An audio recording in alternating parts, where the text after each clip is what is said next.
Donc, je m'appelle Frédéric Delessalle, je suis paysagiste, jardinier, photographe.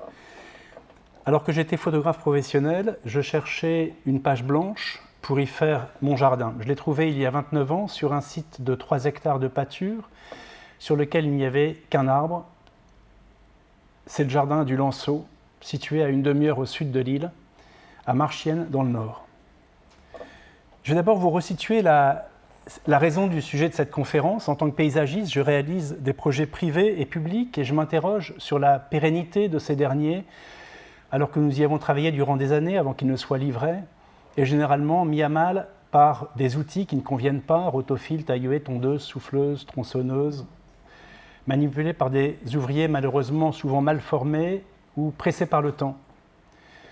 J'en suis venu à me dire que, quelle que soit la qualité du projet, l'élément déterminant de sa réussite tenait plus dans la qualité de l'entretien, de la gestion, de la maintenance ou du suivi que dans celle de sa conception. Sur les projets publics, nous adoptons ce type de vocabulaire, mais ne faudrait-il pas en changer et en adopter un plus sensible, comme celui que j'utilise pour échanger avec mes clients privés en parlant de soins? En effet, les choses commencent à exister quand on les nomme. Il me semble que la notion d'entretien prend en compte le vivant humain, mais en aucun cas le non-humain. Or, les bons projets actuels de paysage doivent être ceux qui accueillent tous les vivants. Les projets de déco destinés à la consommation devraient être révolus depuis quelques décennies. Les projets qui arrivent à nous faire nous sentir parmi les vivants de tous ordres, les projets qui ont la plus faible empreinte carbone, qui ont demandé un investissement financier sensé et demandent un suivi au pied léger, dans lesquels nous ressentons la plus vive émotion esthétique. Je parle d'esthétique au sens philosophique, pas d'esthétique d'apparence ou de design, et dont les coutures avec le territoire sont les plus harmonieuses, sont à mes yeux les plus modernes, les plus justes. Ainsi, en parlant d'entretien ou de gestion, nous sommes généralement compris par tous, mais pas forcément pour les bonnes raisons. Toute description d'un type d'entretien ne sera comprise par la personne à qui vous vous adressez que comme un aménagement des méthodes plus ou moins appropriées qu'elle pratique déjà. Il me semble alors qu'en parlant de soins du jardin, nous sommes contraints de nous expliquer car ce vocabulaire paraît inapproprié et nous donne la possibilité de décrire ce que nous voulons comme soin. Ce mot peut-il venir rafraîchir les habitudes bien rodées de toute notion d'entretien ? L'emploi de ce mot n'est-il pas étrange, plaçant l'interlocuteur à la limite de ce qu'il peut admettre en le forçant par là même à la réflexion et à la remise en question de ses méthodes ? Le métier de paysagiste demande beaucoup de temps pour convaincre le client, qu'il soit public ou privé, du bien fondé de notre démarche et de la précision qu'elle demande. Ce temps est nécessaire car l'humain a perdu sa sensibilité au vivant, il a perdu la façon de l'exprimer, comme de dire comment le vivant le touche. Ce sont les raisons pour lesquelles j'ai créé il y a 12 ans les visites du Jardin du Lanceau, qui sont des conférences de 2h30 en plein air où je prends le temps de parler de quelques-uns de ces sujets liés au vivant, au cycle de l'eau, la plantation, la taille, mais aussi ce qui me semble important, l'harmonie et la relation jardin, architecture, paysage.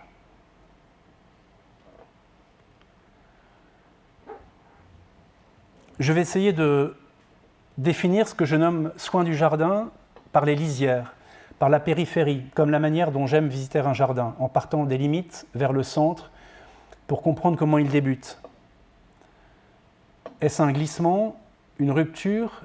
Trouve-t-il sa place au sein du territoire ? De quelle qualité les coutures avec le territoire sont-elles ? Où exactement prend-il corps ? Comment passe-t-il du territoire commun au jardin intime ? Le terme de soin appliqué au jardin me semble provoquer ce même genre de questions passionnantes et implique, une fois celle-ci éclaircie, une pratique totalement différente de ce qui est appelé avec désinvolture entretien ou gestion. Je pourrais parler de maintenance avec tact, et là je cite Jérôme Denis et David Ponty dans leur livre Le soin des choses, ou composer avec les égards ajustés de Baptiste Morisot, le philosophe, mais dans la locution « prendre soin », je pourrais trouver encore des directions qui m'inspirent plus que d'autres, comme avoir soin de qui alors semble traduire exactement le rapport que je voudrais entretenir avec mon jardin et le territoire dans lequel nous inscrivons.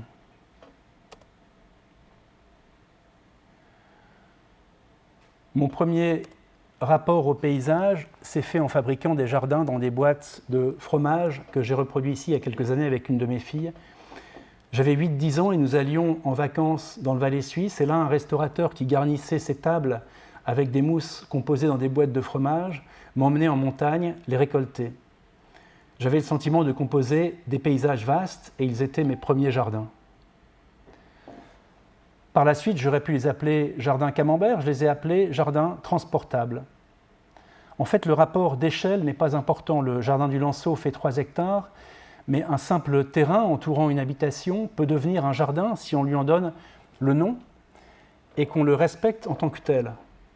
Il devient une métaphore de la planète, un lieu où l'on puisse agir avec ce sentiment de contribuer au monde, d'en faire partie.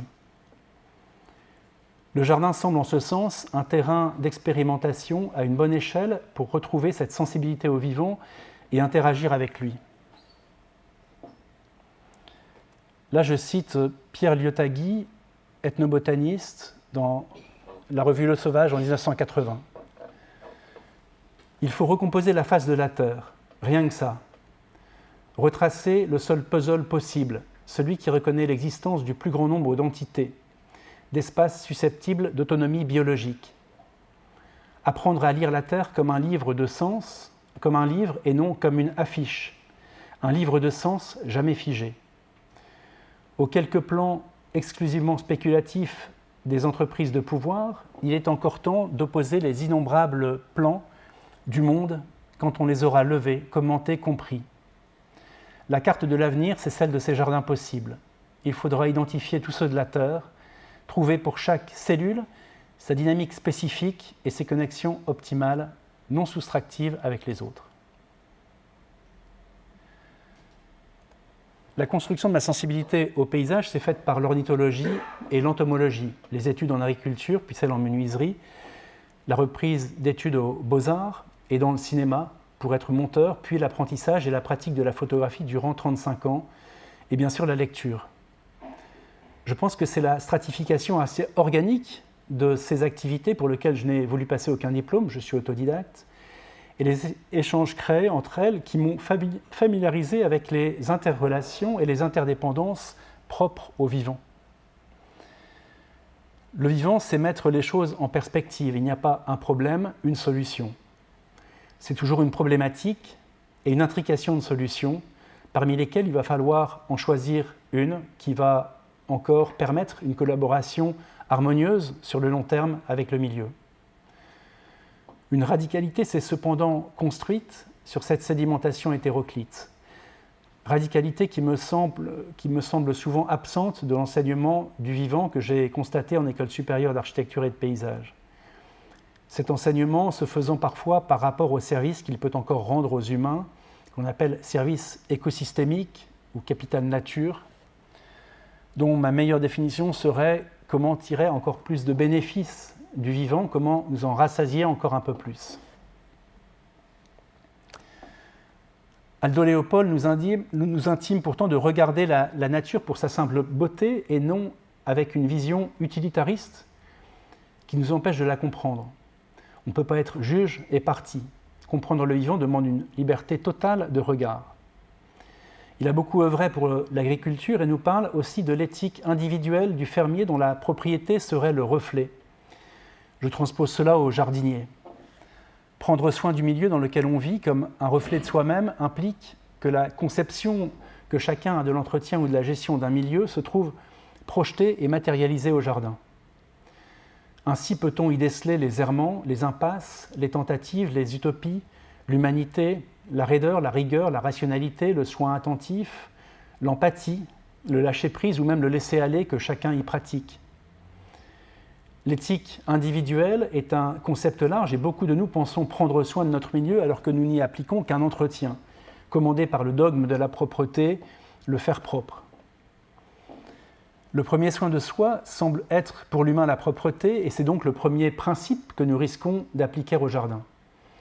Or, les scientifiques nous disent que nous sommes habités par plus de bactéries que nous ne sommes composés de cellules humaines, et qu'on peut dire dans ce sens que nous sommes des écosystèmes. Le concept de propreté devient de ce fait assez relatif, car nous ne pourrions vivre sans ces bactéries, alors que la reconnaissance de cet écosystème qui nous compose devrait être absolue. Cette reconnaissance transposée au milieu dans lequel nous vivons, qu'il soit jardin, territoire ou planète, devrait nous aider à mieux le comprendre et en prendre soin. Nous pourrions entretenir notre corps comme un écosystème, c'est-à-dire avec la conscience d'avoir affaire à un écosystème à l'écologie complexe et fragile, alors que souvent, juste y associer des images relatives à notre apparence esthétique nous paraît suffisant. Le choix de cette image peut paraître ambigu sur mon propos, cependant il a été motivé par ce qui me semble être de l'ordre de l'essence même de l'émotion esthétique, reliant cet homme à un territoire terrestre autant que céleste. C'est une notion qui est importante pour moi dans l'idée de soin. Nous le verrons au cours de cette conférence. Il me semble important de remarquer que de nous définir comme les écosystèmes que nous sommes changerait beaucoup la perception que nous nous faisons du vivant, nous permettant de nous projeter et ainsi de nous redéfinir comme vivants parmi des milliards d'autres. Pierre Liotagui nous dit encore que l'équilibre des milieux vivants croît dans le même sens que leur complexité.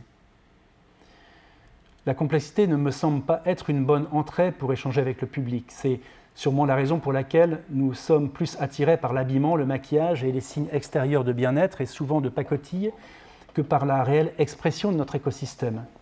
L'émotion esthétique me semble être une meilleure entrée pour évoquer le vivant plutôt que d'utiliser le mot écologie qui questionne une éthique.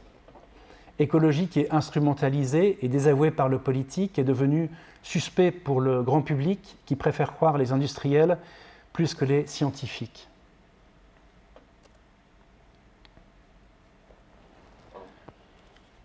Pour comprendre la suite du propos, je vais vous décrire rapidement le contexte du jardin du Lanceau.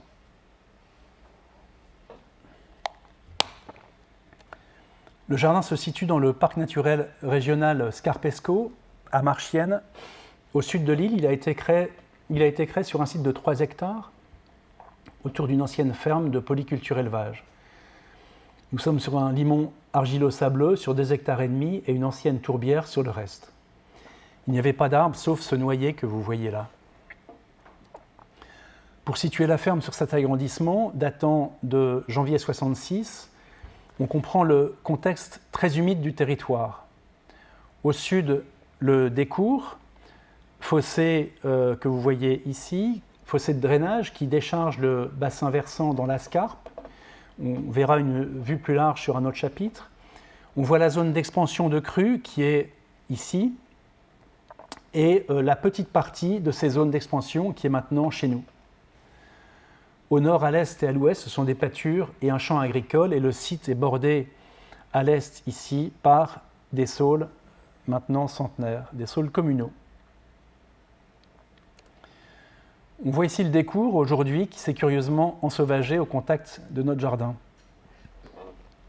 Avec l'architecte, nous avions visité les fermes du territoire pour comprendre les différentes typologies locales, et notre projet était de nous inscrire dans le territoire par une architecture qui respecte le caractère régional, mais aussi dans une économie frugale, à l'image de ce que nous avons trouvé comme indice sur le site. Sur un terrain aussi vide, il me fallait comprendre ce que nous avions acquis et projeter l'organisation du site, comment seraient implantées les pâtures, les cheminements, les vergers, basse-cour, potager, jardin clos, chambre végétale, etc. Dès l'acquisition du site, j'y ai relevé la végétation importante qui y poussait, mais maigre dans la richesse de sa palette, tout comme la faune qu'il fréquentait était peu développée par la pauvreté de la biodiversité que ces pâtures offraient. Il fallait donc planter arbres et haies dans un premier temps pour remailler la prairie.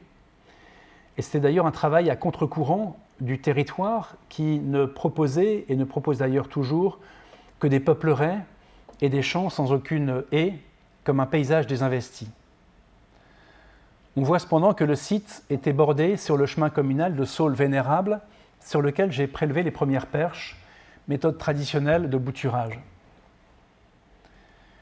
J'ai adopté une méthode de taille dite en tétars qui accélèrent la réaction des tissus et favorisent la création de cavités dans les têtes de saules.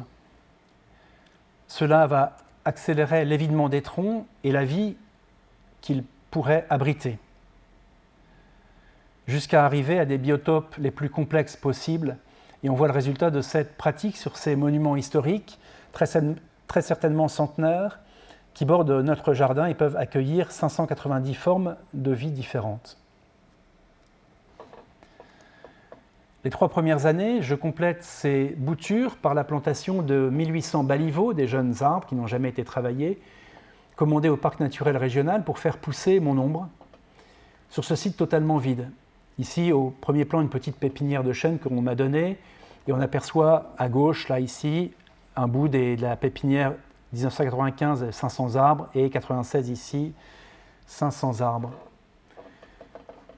Le reste étant planté sur une autre parcelle. J'étais d'abord préoccupé d'inscrire harmonieusement le jardin dans son territoire. Et à l'image de l'architecture vernaculaire de la ferme, sa structure serait faite de végétaux régionaux.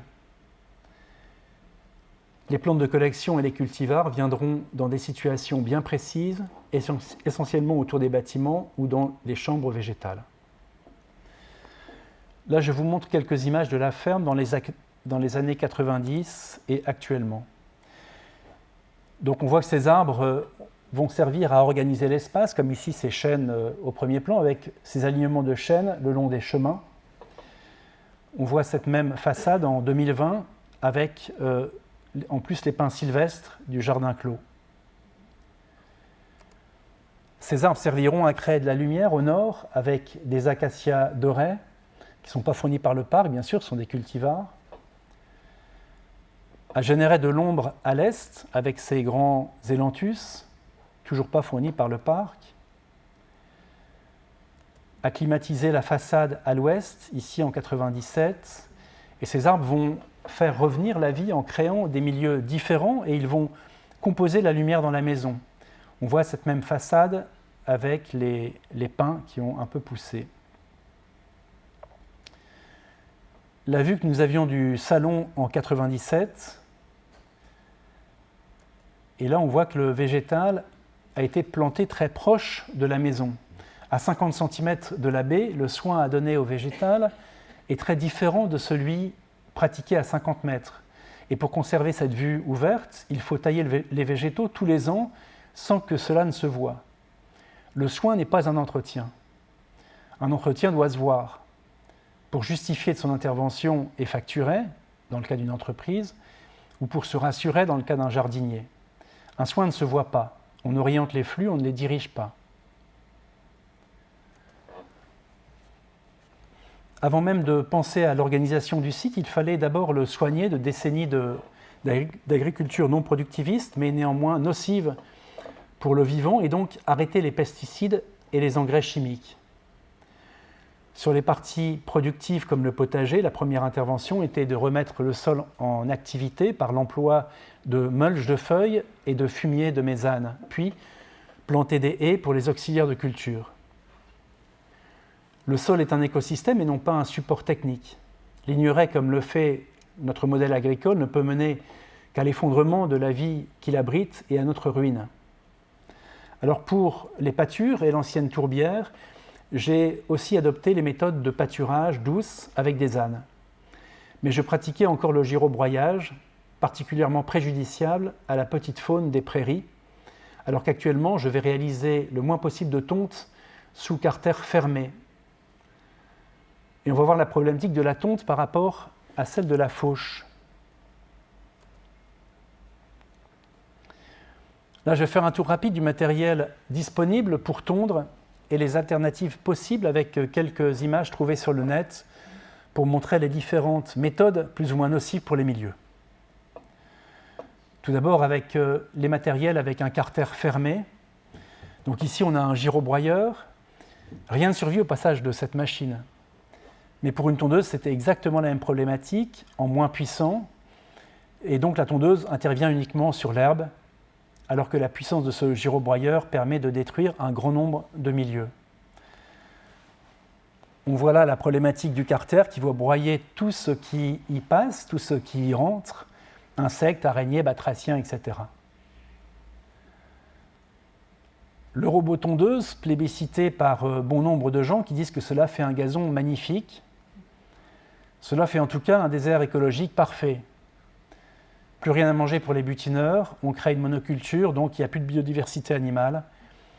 De plus, même les jeunes hérissons se font découper, raison pour laquelle il faudrait déprogrammer la machine la nuit. Il faudrait surtout ne pas en acheter. Là, ici, on a le rotophile à gauche. Vous voyez que cette débroussailleuse est montée avec un rotophile qui est mauvais pour les milieux, car il ne va pas faire une coupe propre, mais va hacher le végétal et la faune. Les produits de fauche seront difficiles à exporter et vont donc eutrophiser le milieu, le rendre trop riche en azote. D'autre part, le fil autorise d'aller au contact avec les obstacles, piquets, murs, etc., et même les arbres, ce qui les blesse et les tue, éventuellement. Sur nos chantiers publics, une grande partie du végétal est détruite par cet outil, malgré notre interdiction formelle d'utilisation. Et à côté, vous voyez la lame ici qui rend l'outil moins préjudiciable, l'usage de l'outil moins préjudiciable pour les milieux.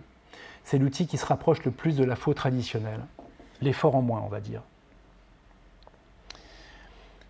Et vous voyez à droite la faucheuse rotative qui est là, la parfaite alternative à la tondeuse, mais avec des lames sous un carter ouvert. On voit ces lames ici, et on voit ce carter qui est complètement ouvert. Les produits de fauche qui peuvent abriter les animaux ne tournent pas sous un carter, mais sont évacués sur le côté en formant un andin que l'on peut ramasser facilement et même distribuer aux ânes. Le meilleur choix étant de moins tondre ou de moins faucher, bien sûr. L'avantage de la fauche est qu'elle peut se pratiquer sur de l'herbe haute et donc être réalisée 2 à 3 fois par an. Il y a quelques années, pour tondre le lanceau sur 3 hectares, il me fallait 2h30, ce qui déjà était très peu. Actuellement, la tonte prend 20 minutes sur l'écheminement uniquement. Le soin actuel est basé sur le pâturage des ânes, complété par de la fauche avec lame et exportation. Soit exportation aux ânes, soit exportation sur un tas de compost. Concernant les méthodes culturales, je pense qu'elles ne doivent pas s'adapter, mais émerger d'une réflexion qui provoque un changement radical, l'adaptation étant toujours la voie choisie pour ne rien changer et revenir à nos anciens travers. Ce que nous remarquons sur nos chantiers, c'est qu'après quelques essais peu probants ou peu motivés, les machines et les vieilles méthodes restées dans un coin ressortent à la première occasion, et on le voit par exemple en 2023 avec le glyphosate de nouveau autorisé en Europe pour 10 ans. Au Lançot, le changement radical est survenu une nuit où j'ai vu un ver luisant dans la prairie. Après quelques lectures, j'apprends que les principales causes de leur disparition sont le girobroyage et les pesticides. On se dit qu'il est magnifique de voir encore quelques vers luisants, mais soit on continue comme avant à tondre par des involtures, soit on change de méthode. Ce que j'ai fait, je suis passé à de la fauche avec la faucheuse rotative que vous avez vue juste avant. Au Lançot, durant ces 28 ans, les techniques culturales ont évolué et se sont affinées avec les méthodes empiriques basées sur l'expérience. Mais en partant d'une page blanche, je voulais réensauvager le site à partir de son fondement, c'est-à-dire le sol, pour voir jusqu'où nous pourrions espérer élargir la palette de biodiversité. Il convenait donc d'installer les milieux selon les différentes qualités qu'offrait le site. Installer les milieux et attendre, on va avoir tout d'abord les haies. On a ici une axonométrie de la ferme avec les emplacements des haies. Ici, ce sont des haies nourricières libres pour recréer la chaîne trophique, la chaîne alimentaire, avec des végétaux régionaux à fleurs pour créer ce réseau d'interdépendance entre les plantes et les insectes et les oiseaux. Ils vont attirer les insectes qui en pollinisent les fleurs et dont certains vont pondre sur ces végétaux pour nourrir leurs chenilles, dont la nourriture est exclusive de telle ou telle plante. Ça nécessite donc une palette végétale large, 12 à 15 arbustes, en gros, dans nos régions. Les oiseaux vont alors venir se nourrir des insectes, puis en avançant dans la saison, ils consommeront des graines et des fruits et nicheront sûrement dans ces haies à la saison suivante. Les haies taillées, comme ici dans la basse-cour, sont moins productives, car les fruits n'arrivent pas à maturité par la taille qu'elles subissent, mais elles forment ces cages de bois dans lesquelles les passereaux vont se protéger très efficacement des rapaces, et en particulier de l'épervier. On voit ces cages de protection durant l'hiver. Et ces mêmes haies ici en été. La forme que je donne à la haie reprend le même vocabulaire que les boisements alentour. C'est une manière de recoudre le jardin dans son territoire et de viser une harmonie. La taille se fait épaule basse, car il n'y a pas de plat au-dessus comme sur une haie orthogonale, mais 2 pentes. C'est beaucoup moins fatigant et me permet de tailler toutes les haies de la ferme dans la journée s'il le faut. Ici, ce même type de haie délimite les pépinières.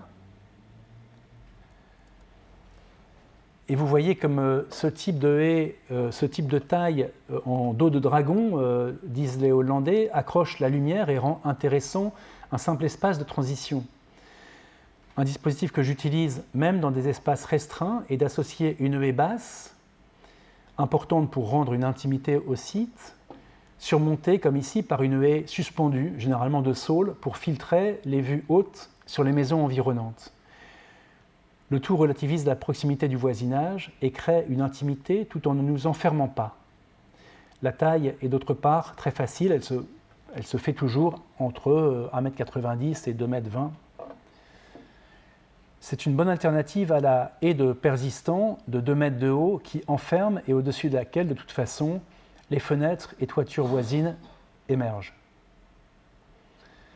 Les saules sont étêtés tous les 3 ans pour faire des perches sur cette photo, et pour faire des perches pour nos projets, et forment donc la strate moyenne. De l'autre côté du chemin, on voit que j'ai planté des pins qui participent sur une strate haute à la protection au vent du jardin. Là, c'est une haie sèche, faite avec la taille des bois annuels de saule. C'est aussi un type de haie qui propose un milieu spécifique pour la macrofaune. Ici, c'est le même dispositif de haie basse et haie suspendue, mais la fréquence de taille n'est pas la même. Les saules sont étêtés tous les 10 ans pour faire du bois de chauffage, et la haie sera taillée en même temps pour permettre le travail dans les saules. Elle peut ainsi produire de la nourriture durant ces 10 années. Ces haies vont favoriser le cycle de l'eau par une meilleure pénétration dans le sol. C'est aussi un des rideaux intermédiaires de protection au vent qui a été planté vers l'ouest, loin de la ferme. Là, je ne me lasse pas de vous montrer la beauté de ces haies, ici autour du petit verger. Elles accueillent les auxiliaires de culture qui vont piéger une partie des ravageurs du verger. Et là, exception à la règle, cette haie a été survolée en juin au taille-haie électrique pour dégager la vue pour les visiteurs, sans toucher aux flancs. Ceci est réalisé après avoir observé les semaines précédentes les allées et venues des oiseaux et leurs cris d'alarme pour savoir si elle abrite des nids et si nous pouvons la tailler. La haie orthogonale, c'est le maximum de travail, mais c'est aussi un bon investissement pour rassurer l'œil et nous faire dire que le jardin est tenu. Ce sont les seules haies orthogonales du jardin. Sur 3 hectares, il y a 15 mètres de haies orthogonales. Vous remarquez d'ailleurs ces différences de niveau entre chaque partie qui donnent un raffinement supplémentaire pour un temps de travail somme toute égal. On voit ici ces haies replacées dans le contexte du jardin où elles sont appuyées par le plat d'herbe derrière, ici, et le carré de saule tétard qui est là. Pour organiser les 2 hectares autour de la ferme, ces 3 dispositifs demandent somme toute assez peu de travail et permettent le foisonnement du végétal et de la faune dans tout le reste du jardin. La frayère, avec son emplacement sur l'axonométrie. En créant la frayère, le but était de profiter d'une situation unique en bord de fossé de drainage sur une ancienne tourbière régulièrement asséchée. L'objectif est de retrouver une banque de graines enfouie, hypothétiquement une nouvelle génétique perdue depuis des années, puis élargir la biodiversité du végétal et de la petite faune. Nous avons donc recréé un milieu humide avec un réseau de fossés plats qui donne une ripisylve riche avec différents biotopes, donc ce cortège végétal que l'on va obtenir avec des fossés très plats, pas de profil baignoire, de façon à proposer plusieurs milieux, le bas du fossé, le milieu de la pente et le haut du talus. Ici, la frayère en hiver. Si on veut placer des abris à macrofaune, il faut penser à leur emplacement hors de la frayère pour ne pas inciter les batraciens à y rester l'hiver, période à laquelle elle est censée monter en charge et noyer les abris. Pour le soin, ni tonte, ni girobroyage, mais une fauche avec exportation après 2 jours de séchage sur site.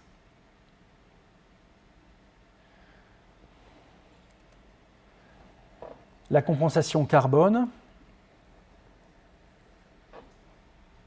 c'est la compensation de la fabrication de la frayère, du chantier de la frayère que j'ai demandé de calculer au parc naturel régional. J'aurais aimé savoir combien il fallait planter d'arbres pour obtenir une empreinte carbone neutre. Ils n'ont pas su le faire, j'ai donc planté 3 essences différentes, 2 essences mellifères, le tilleul et le châtaignier, une essence tampon, le chêne, qui serait coupée au bout de 10-15 ans pour éclaircir le peuplement au fil des années. Là, le peuplement en hiver, mais actuellement le châtaignier sèche et nous nous gardons bien de couper nos chênes qui semblent en bonne santé. Les délaissés que l'on voit sur les pâtures hautes ici, ce sont des parcelles encloses autour de bosquets d'arbres au milieu des pâtures. Elles ne sont ni pâturées, ni piétinées, ni hercées. Ces délaissés permettent à une faune fragile de s'y développer et peut-être ensemencer le site. Batraciens, fourmilières, orvées, nidification au sol, etc. Elles abritent aussi 8 bassins à batraciens. Et elles sont fauchées 2 fois par an, ou plus s'il y a présence d'indésirables.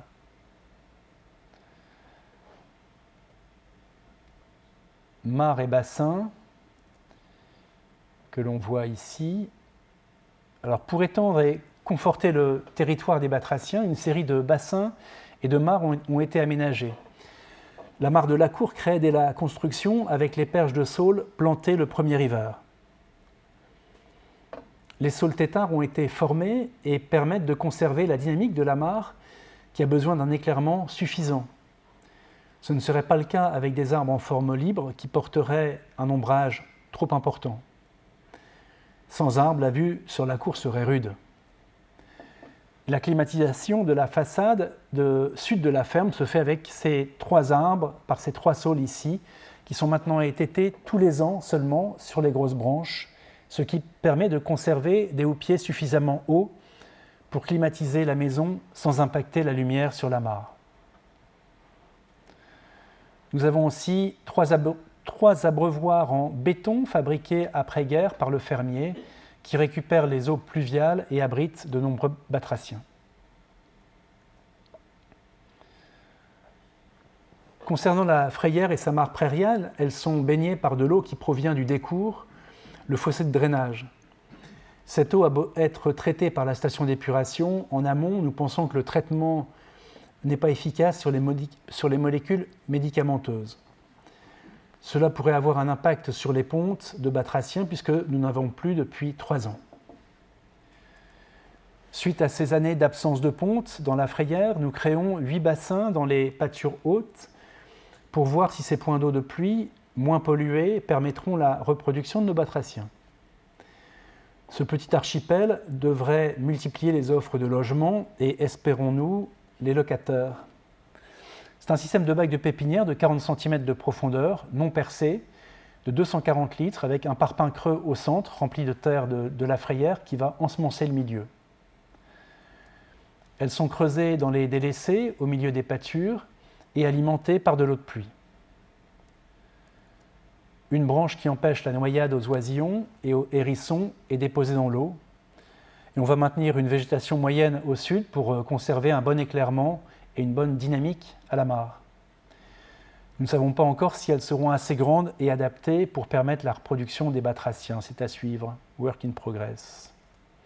Associé à ces bassins, le soin fauché dans les délaissés est mis en meule pour ne pas eutrophiser le milieu. Il est déposé sur un lit de branchage de façon à fabriquer des cavités pour la faune. Branchage que l'on va ajouter de temps à autre sur la meule avant de remettre du foin pour pérenniser l'abri à macrofaune. Tous ces milieux, pépinières, pâtures, mares, potagers, jardins clos et chambres végétales, compensation carbone, alignement d'arbres, de saules et de haies, délaissés, plats d'herbes et cheminements, asineries, basses-cours, granges à foin, jardins de la cour, frayères, bassins et mares prairiales participent à l'organisation spatiale, écologique et économique de la ferme. Il me semble retrouver un ordre rassurant qui structure ce lieu et rappelle l'organisation des fermes en polyculture élevage, qui était la forme parfaite d'une agriculture autonome et responsable. Tout y avait sa place et chaque chose produite pouvait y être recyclée jusqu'au cochon, dernier maillon de cet édifice solide.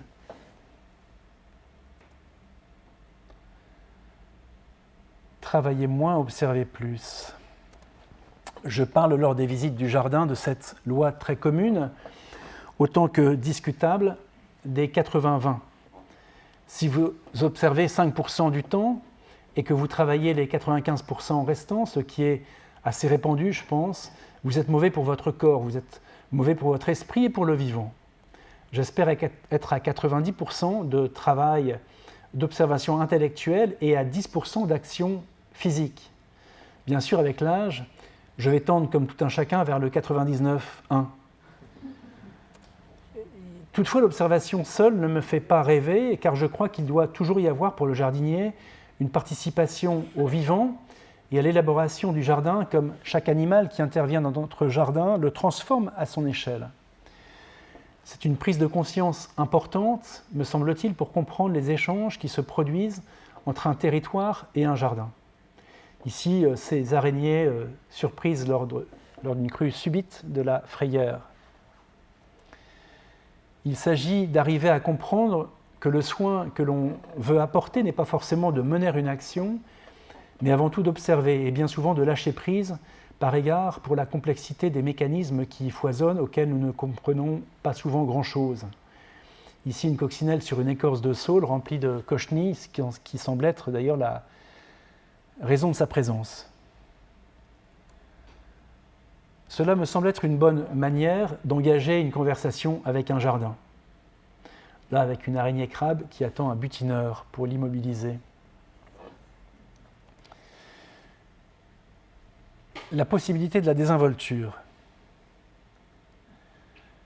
Ce jardin a été créé à partir d'une trame végétale régionale et d'un vocabulaire simple de pâture, de haies bocagères, de bosquets, de vergers, de potagers, de mares et de frayères.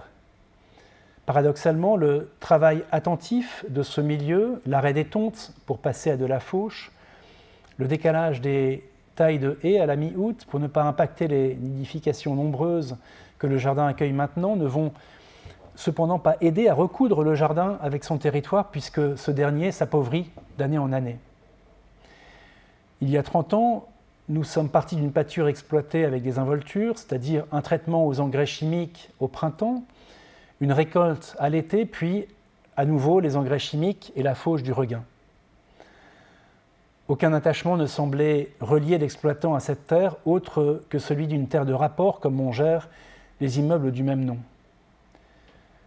La reconstruction de cette ferme de polyculture élevage, nous la voulions avec l'architecte inscrite dans la tradition du territoire, sans ostentation.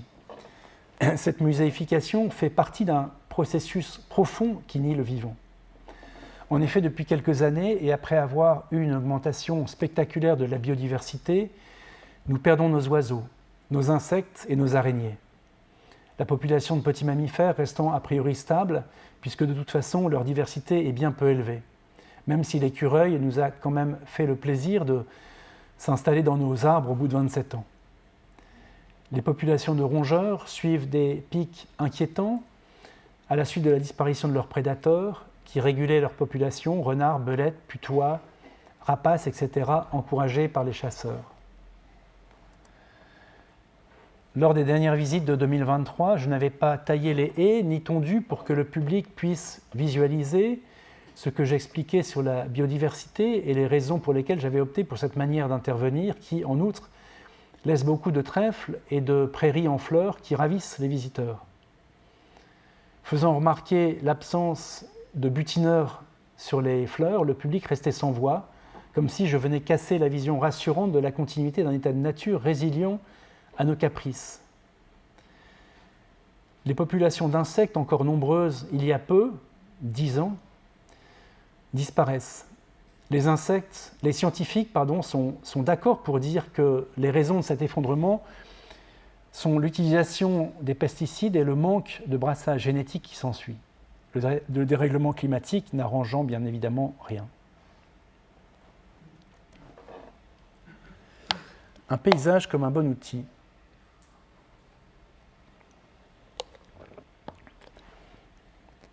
Là, je vais prendre l'exemple du Ladakh, où j'ai compris que le soin apporté au jardin était aussi un soin porté à soi-même. Nous avions fait un voyage au Ladakh en 1995, juste avant notre installation au Lanceau, et j'avais été frappé de voir la façon avec laquelle les populations plantaient et végétalisaient. À ces altitudes, 3500 mètres, on se doute que de la fulgurance du potager qui doit nourrir l'estomac, mais aussi l'esprit, entre les deux périodes de neige. C'était la raison de ces fleurs mêlées aux légumes, m'expliquait le jardinier. Cette organisation n'avait pas la rationalité à laquelle nous étions habitués, tout du moins à l'époque. Cependant, il fallait nourrir le corps, mais aussi l'esprit avant de replonger dans un hiver blanc. Un programme gouvernemental favorisait la plantation de saules pour maintenir la nappe phréatique haute en fond de vallée. Vous voyez ces jeunes saules, là que vous voyez au fond, avec des protections en boîte de conserve et les saules âgés qui étaient maintenus en tétard pour une exploitation du bois, mais aussi pour permettre le maintien de l'herbe au-dessous pour le pastoralisme. Quelle différence étonnante de milieu la végétation permettait avec ces montagnes qui culminaient à 5000 mètres et ces oasis à leurs pieds. La limite se faisant sur quelques centimètres. C'est sur ces quelques centimètres que l'on comprend la fabrication de ce paysage comme un bon outil que l'on entretient avec soin. Sous les saules, les pierrages et le nivellement ont permis la pousse de l'herbe par accumulation de feuilles pleines de matière organique et minérale. Les saules sont d'une part régulièrement étêtés et produisent beaucoup plus de bois qu'un arbre laissé en forme libre. D'autre part, la neige risquerait de casser les branches, matériau primordial à cette altitude qu'il convient d'utiliser de façon rationnelle. L'été, ils permettent de maintenir la nappe phréatique haute par la capillarité ainsi que la fraîcheur par évapotranspiration du feuillage. Au printemps, leurs racines facilitent la pénétration de l'eau dans le sol et c'est un tamponnement naturel qui, offrant un milieu plus stable, va permettre à un écosystème de se développer. Les murs en pierre sèche, accompagnés des saules, permettent une vie animale plus diversifiée que celle du chaos initial et apportent au cœur de la montagne des biotopes qui n'existaient pas avant. Le pâturage des chèvres va produire la matière organique nécessaire à la dynamique de la couverture végétale, la période estivale étant ici très courte. Les arbres vont puiser les matières minérales dans la roche avec l'aide des champignons et les déposer à la surface du sol à l'automne.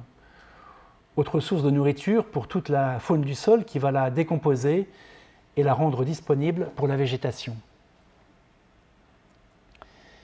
Cette végétation attire oiseaux et mammifères, créant des échanges de graines et des migrations d'éléments nutritifs par les excréments qui contiennent des ferments de vie. On voit bien sur cette image le passage net sur quelques centimètres de la montagne de 5000 mètres qui devient un jardin. le fil d'eau et le percolateur. La gestion de l'eau se fait en partie par des outils invisibles, voire insidieux. Le premier outil est bien sûr la transformation de quasiment tout le réseau hydrologique pour le soumettre à notre usage. Mais ce qui va nous intéresser ici est de ralentir, voire de casser le fil d'eau, ce qui est d'ailleurs une des raisons pour laquelle nous avons créé cette frayère. Ce que je nomme fil d'eau, c'est le chemin le plus court que l'humain fait faire à l'eau entre le moment où la goutte touche le sol et le moment où elle se retrouve dans la mer, ayant bien évidemment changé d'état entre-temps, passant de celui d'eau douce à celui d'eau salée. La façon dont naît le fil d'eau commence chez nous sur une grande partie du territoire agricole par la pose de drains, par ailleurs subventionnés. La présence de ces drains plastiques sous les champs est particulièrement néfaste, car quand la goutte d'eau tombe sur la terre agricole, elle est récupérée en grande partie par le drain qui crée ce fil qui emmène l'eau douce au fossé proche, le décourt, qui l'amène à la Scarpe, puis chez nos amis belges dans l'Escaut, qui va se jeter dans la mer à Anvers. Avant, nous avions ces zones d'expansion des eaux dans lesquelles elles avaient le temps de percoler, mais on ne se sert plus de la planète comme d'une éponge pour y stocker l'eau que l'on pourra utiliser plus tard. Nous avons la plus grosse usine de désalinisation de la planète au-dessus de la tête, le Soleil, et nous renvoyons l'eau douce qu'il produit à la mer le plus rapidement possible. Nous voyons ici des images du territoire de Marchiennes en 1966 sur des cartes IGN avec ces nappes d'eau qui percolaient doucement. On voit toutes ces nappes noires, ce sont des hectares, des dizaines et des centaines d'hectares d'eau, de frayères, de prairies humides qui percolent doucement. La vie inféodée à ces milieux était bien évidemment très riche et nombreuse. Elle se prolongeait dans les interrelations avec les populations pour la nourriture et les loisirs. Le brassage génétique était une notion importante pour le bon état des milieux.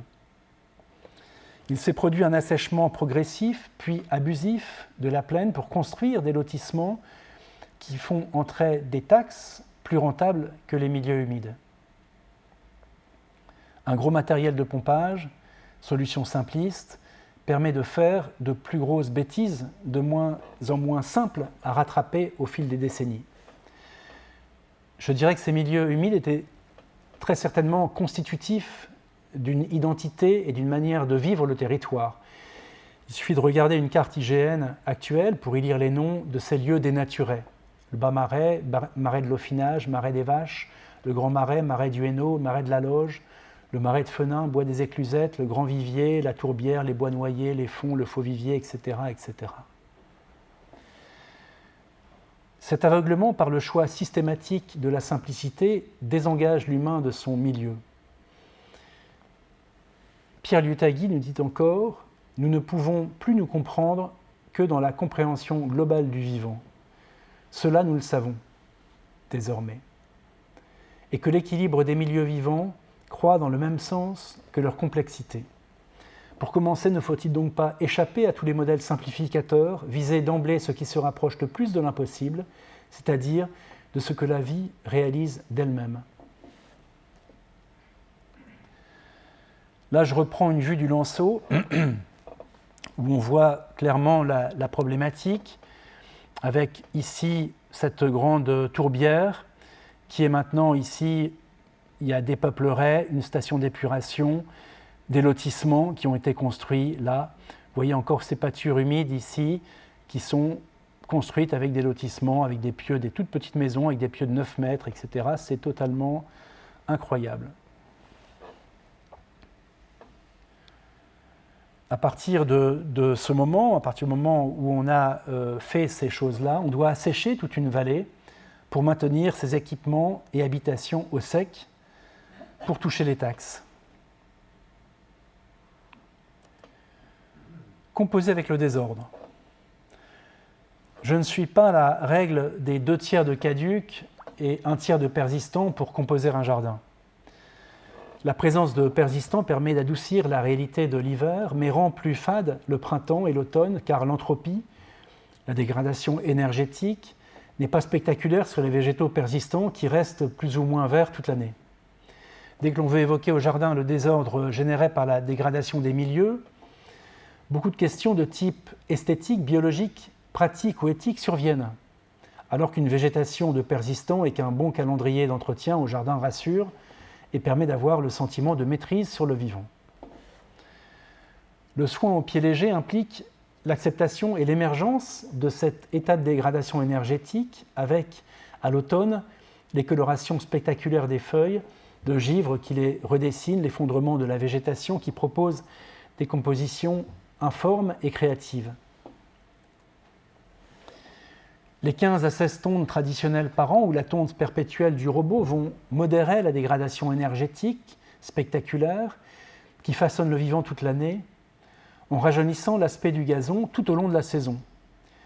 Ces tondes récurrentes permettent de ne pas questionner le vivant, offrant une stabilité visuelle rassurante de l'espace.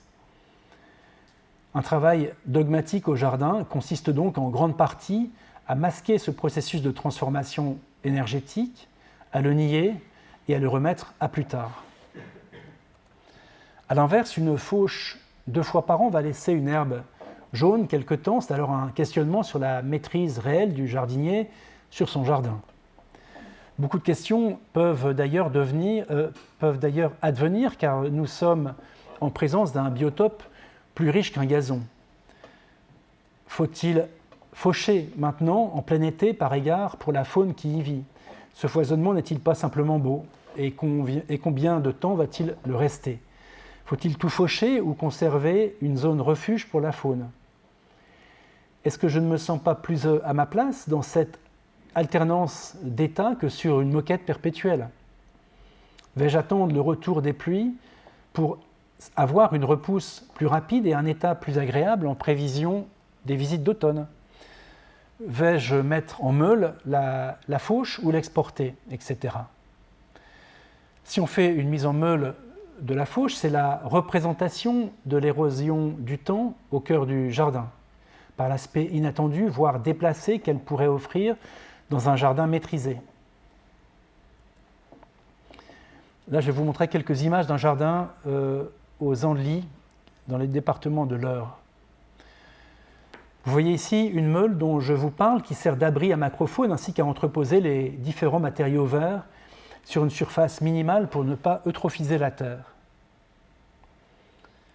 Ce sont bien évidemment des sculptures qui aussi permettent une mise en scène de l'entropie, cette dégradation énergétique. C'est un de mes premiers jardins, initié en 2000, dans lequel j'ai réussi à faire un jardinier. Ce qui, avec l'expérience, me semble être la première chose à faire quand on crée des jardins. Tout d'abord, tenter de faire un jardinier. C'est-à-dire créer les conditions nécessaires à l'émergence de ce caractère chez celui qui va pérenniser le projet, voire le sublimer et en prendre soin. À sa livraison, le jardin ne pourra être que la prémisse de ce qu'il adviendra. Quand un jardin est fini, il commence. Et celui-ci a beaucoup évolué par les initiatives créatives de son jardinier. Ce jardin devra cependant susciter dès la première année suffisamment d'étonnement dans la succession des événements qui vont s'y produire pour donner envie à son nouveau propriétaire de s'en occuper. Pour faire un jardinier, il faut d'abord le captiver. Je pense aussi que le niveau de qualité d'un projet n'est pas le plus important, en ce sens où il vaut mieux que le jardinier en devenir ou l'équipe d'entretien sur un marché public n'ait pas trop de pression et puisse trouver sa place parmi tous les vivants que le jardin va attirer. Je rappelle ici la définition de la justesse que nous donne Gilles Clément. Un jardin juste répond aux conditions du milieu et de la société qui l'habite. Aussi, je pourrais dire que mes plus beaux jardins sont ceux que je n'ai pas faits. Les jardins d'herbe comme le Lanceau ou comme ici ce jardin aux Andelys permettent de continuellement interroger les limites d'une représentation de façon à laisser apparaître la corporalité du vivant et sa naturalité. Cela permet de nous replacer dans le maelstrom du vivant et nous permet d'estimer la pertinence de notre regard et de notre réflexion à son égard. Le jardin devient un révélateur. C'est un des rôles des conférences de plein air que je fais au Lanceau, lors desquelles j'insiste sur l'importance de l'observation qui est pour certains un état peu dynamique et donc suspect.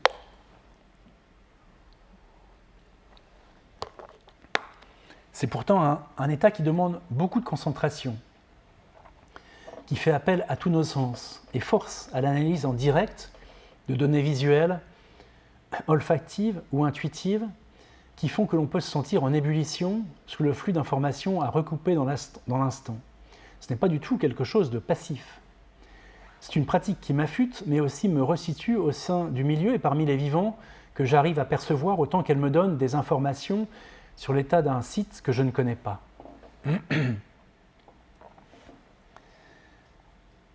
Estelle Zong Mangal, la philosophe, nous dit en parlant de la valeur d'une pratique: et si la valeur était dans la relation, dans ce qu'une pratique de l'attention au vivant peut ouvrir dans une vie.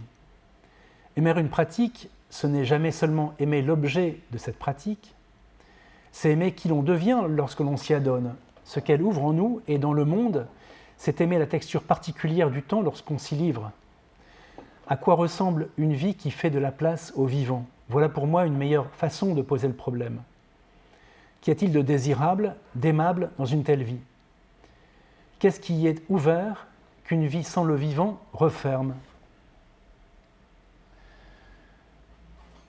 Nous pouvons sentir ici la limite qui se dessine entre le jardin que l'on va lire comme une affiche, qui ne donne pas de place au vivant, et le jardin, livre de sens jamais figé, qui nous questionne et nous force à une coévolution, un partage avec d'autres vivants de l'expérience anthropique commune, nous dit Jacques Lénart, qui a fait une conférence ici, je pense.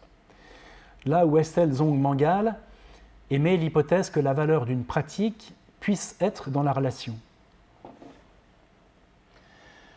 Alors, deux notions de soin peuvent se distinguer en passant de celle de prendre soin de la nature, qui implique une relation de dépendance et de domination, à celle d'avoir soin du milieu dans lequel nous vivons, qui est une relation de partage et de coévolution. Là, je cite Alberto Maniaghi dans La conscience du lieu. Il me semble que c'est à l'aune de ces deux définitions que nous clarifions le moment où le soin ne peut plus, d'aucune façon, être défini comme un entretien, alors qu'il génère une énergie qui nourrit autant le soigneur que le projet soigné. Les clés du jardin. La gestion d'un site peut totalement détruire un bon projet par la méconnaissance technique ou par l'application d'une méthode inadaptée au site, généralement basée sur un excès de machines et une rapidité d'exécution. Il n'y a pas de regard préalable pour apprécier la qualité du travail à réaliser précisément. Nous avons vu que de s'efforcer de réaliser un soin au pied léger du jardin, de pratiquer un travail invisible, permettait une coévolution harmonieuse avec le vivant. La première élégance du jardinier est de ne pas montrer qu'il est passé. Pour cela, l'outillage est décisif et il doit être léger pour continuer à sentir sa peine. Au Lanceau, le travail de fond est réalisé avec 3 outils: une scie, un cap-code et un sécateur. Tous 3 japonais d'ailleurs, qui forment cet équipement léger et me permet de réaliser l'entretien de base sur 3 hectares. Le soin courant d'un jardin ne peut être assuré avec ces 3 outils à partir du moment où on les porte constamment à la ceinture, ce qui permet d'éviter les grands nettoyages dévastateurs pour l'équilibre de l'écosystème et permet une attention précise, légère pour le corps et l'esprit.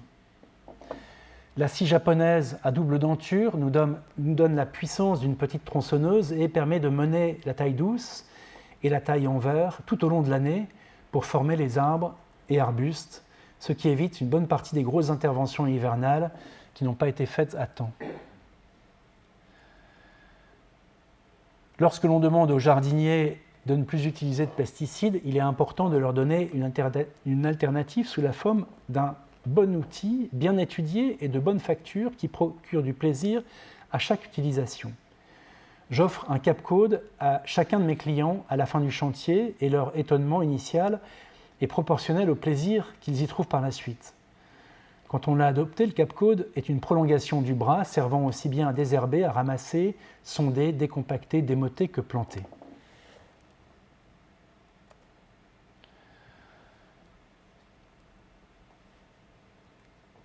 Ah, quand même des fleurs. Ce petit texte a tenté de démontrer l'importance du jardin comme révélateur dans la reconnaissance du vivant non humain, sa capacité à nous faire ressentir que d'autres habitent ici. Être jardinier moderne ne peut donc être, à mon sens, que construire, reconstruire ou restaurer un milieu. Après la destruction du jardin planétaire, nous nous sommes contraints à devoir nous soucier de notre jardin, à entretenir le déséquilibre que nous avons créé, à en prendre soin pour qu'il continue à être notre complice, nous obligeant à cette diplomatie avec le vivant. Nous ne pouvons comprendre comment fonctionne cette perfection formée par ce monde peuplé, vital. Aussi, avoir soin de lui semble être la bonne distance pour se retrouver dans cette coévolution qui nous permettra de nous situer parmi les vivants. Nous avons vu que prendre soin du vivant nourrissait une situation plus ambiguë, favorisant la dépendance et une certaine domination à son égard. Ce positionnement me semble primordial pour permettre la recherche de l'émotion esthétique qui va nous demander d'organiser notre propre espace au sein du jardin, une place aux côtés du vivant suffisamment rassurante pour nous, mais qui va permettre un compagnonnage harmonieux sur le long terme.